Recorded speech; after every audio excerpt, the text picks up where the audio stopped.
لا إله إلا الله محمد رسول الله۔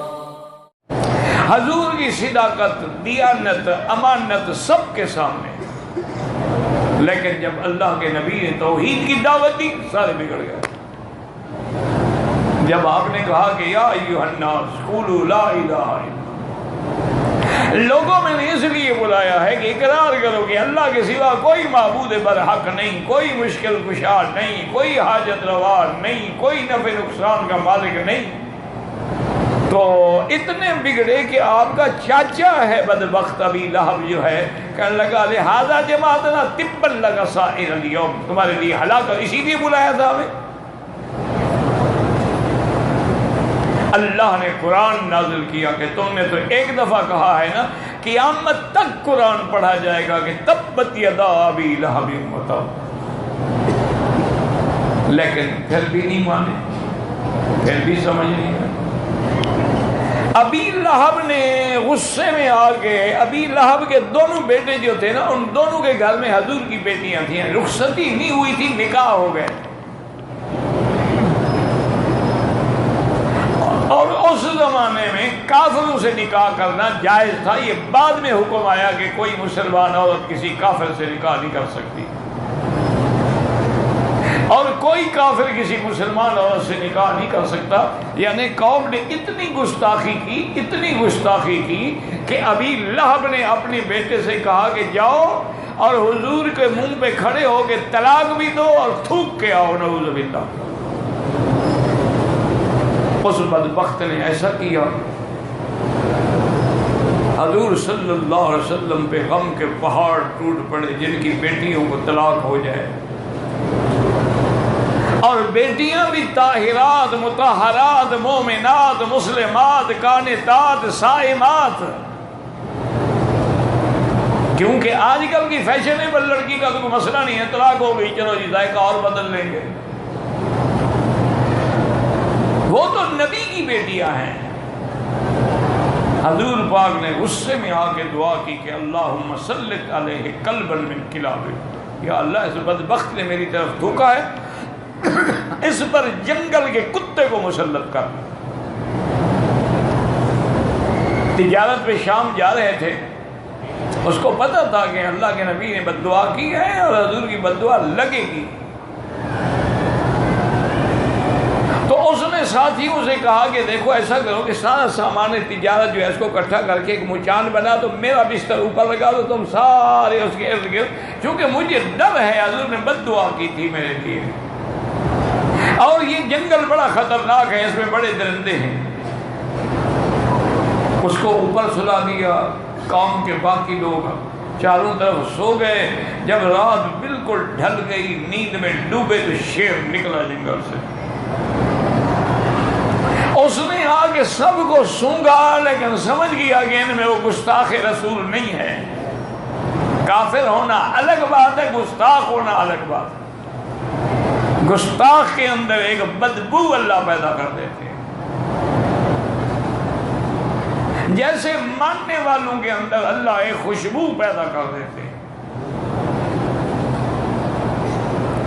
اب اس نے دیکھا اور تھوڑی دیر پیچھے گیا اور دوڑ کے آیا اور جمپ کیا اور سیدھا اونچان کے اوپر گیا تو بدبخت لیٹا ہوا تھا، جا کے ٹکڑے ٹکڑے کر دیا۔ حضور کی دعا پوری ہو گئی۔ یہ بھی مکے والوں نے دیکھ لیا لیکن پھر بھی نہیں مانے۔ حضور جب معراج میں تشریف لے گئے، آپ نے ساری باتیں بتائیں، پھر بھی نہیں مانے۔ پھر کیا کیا، وفد بنا کے اکٹھے ہو کے حضور کی خدمت میں آ گئے اور کہنے لگے کہ یا رسول اللہ ہم تب مانیں گے کہ ہم آپ سے پوچھتے ہیں مسجد الاقصی اور ان کی علامات، کہ اس کے کتنے دروازے ہیں، کون سا دروازہ کس طرف ہے، محراب کس طرف ہے، کتنے مینار ہیں، کتنے اونچے ہیں، اگر آپ سچے ہیں تو ہمیں یہ بتائیں۔ حضور فرماتے ہیں کہ انی کربت کربتن، مجھے بڑی تکلیف ہوئی کہ میں وہاں اللہ کے حکم سے معراج پہ جا رہا تھا، میں دروازے گننے گیا تھا، یہ کیا مجھ سے پوچھ رہے ہیں؟ اب آپ لوگ عمرے پہ آئے ہوئے ہیں، آپ کو پتہ ہے کہ حرم کے کتنے دروازے ہیں؟ آپ کو پتہ ہے کہ باب ام ہانی کہاں ہے؟ باب الفتح کہاں ہے؟ کوئی آدمی اس لیے تو نہیں آتا نا کہ دروازے گنے. اللہ نے جبریل علیہ السلام کو بھیجا کہ لا تحزن یا محمد، حضور کیوں غم کرتے ہو؟ میں اگر معراج کرا سکتا ہوں تو اللہ نے اپنی قدرت سے پوری مسجد اقصی اٹھا کے حضور کے سامنے کر دی، کعبے کی دیوار میں گویا کہ فوٹو آ گیا. انہوں نے فرمایا ان سے کہو جو پوچھتے ہیں دیکھتے جائیں جواب دیتے جائیں. وہ جو پوچھتے گئے حضور بتاتے گئے. اب جناب ناکام ہو گئے کہ حضور تو صحیح بات بتا رہے ہیں، اب تو مان لینا. پھر بھی نہیں مان. کہنے لگے اچھا حضور ایک بات اور بتائیں کہ ہمارا ایک قافلہ گیا ہوا ہے شام کی طرف تجارت کی سامان لانے کے لیے، اگر آپ اسی راستے سے آپ اسراء میں گئے تشریف لے گئے ہیں تو کیا ہمارے اس قافلے کو دیکھا تھا کہ وہ کہاں ہے اور مکے میں کب پہنچے گا، کتنے دن کے بعد پہنچے؟ بدبخت ہو، قافلہ تمہارا ہے، حضور تمہارا قافلہ دیکھنے گئے تھے. لیکن نہیں، ضد ہے. حضور نے فرمایا کہ ہاں میں نے قافلہ دیکھا تھا، وہ قافلہ فلاں جگہ تھا، اور میری براق کی برق رفتاری کو دیکھ کے اس کا ایک اونٹ جو ہے وہ دوڑ پڑا تھا، اور اونٹ پہ جو آدمی بیٹھا تھا تمہارا وہ گر گیا، اس کی ٹانگ بھی ٹوٹ گئی، وہ لنگڑا بھی آ رہا ہے، قافلہ بھی آ رہا ہے، اور فلاں دن تمہارا یہ قافلہ مکے میں پہنچے گا. کہنے یار دیکھتے ہیں، انتظار کرتے ہیں، اگر واقعی قافلہ پہنچ گیا تو پھر تو سوچنا پڑے گا اسلام لانے کے لیے. اسی دن قافلہ پہنچ گیا، پھر بھی پھر گئے. یعنی ہر معجزہ اپنے آنکھوں سے دیکھا لیکن پھر گئے. ابو جہل نے کہا حضور اگر آپ بتا دیں نا کہ میرے ہاتھ میں کیا ہے تو میں کلمہ پڑھ لوں گا. حضور نے میں کیا سوال کر رہے ہیں؟ سوال تو میری شان کے مطابق نہیں ہے. یہ تو بچے بھی کھیلتے ہیں کہ کتنا ہے، کیا ہے، شفا ہے، وتر ہے. اگر تیرے ہاتھ میں جو کچھ ہے وہ بتا دے کہ میں کون ہوں تو پھر کلمہ پڑھو گے؟ اس نے کہا بالکل یا رسول اللہ. حضور نے اشارہ کیا تو کنکری نے پڑھا اشہد ان لا الہ الا اللہ واشہد ان محمد رسول اللہ. دیکھ کے کہنے لگا اچھا مجھے پتہ نہیں تھا کہ پتھروں پر بھی آپ کا جادو چلتا ہے، اس کا کیا علاج؟ آج بھی یہی عالم ہے. یعنی آپ سارا قرآن پڑھ جائیں، سیاستہ کی ساری حدیثیں سنا دیں، خلفاء راشدین کا سارا عمل دکھلا دیں، بھی ان سب میں میلاد کا ذکر نہیں ہوگا. نہیں جناب، میلاد کے بغیر تو آدمی مسلمان ہی نہیں ہوتا. مانتے پڑے ہو اسی طرح اکڑے ہوئے. انا للہ و انا الیہ راجعون. ان کو کہیں کہ بھائی ساری ہمارا ایمان ہے کہ جیسے حضور سے افضل کوئی نہیں، حضور کی قبر سے کائنات میں کوئی قبر شان والی نہیں. حضور کا مدینہ بھی شان والا، روضہ بھی شان والا، قبر بھی شان والی.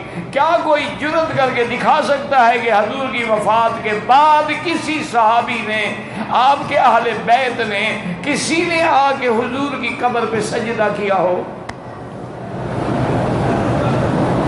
نہیں دکھا سکتے. لیکن او جی ہم تو جو سجدہ کرتے ہیں نا پیروں کی قبر پہ، یہ تو تعظیم کے لیے کرتے ہیں جی، یہ عبادت سمجھ کے تو ہم نہیں کرتے ہیں. دیکھو نا جی فرشتوں نے بھی تو آدم کو سجدہ کیا تھا نا.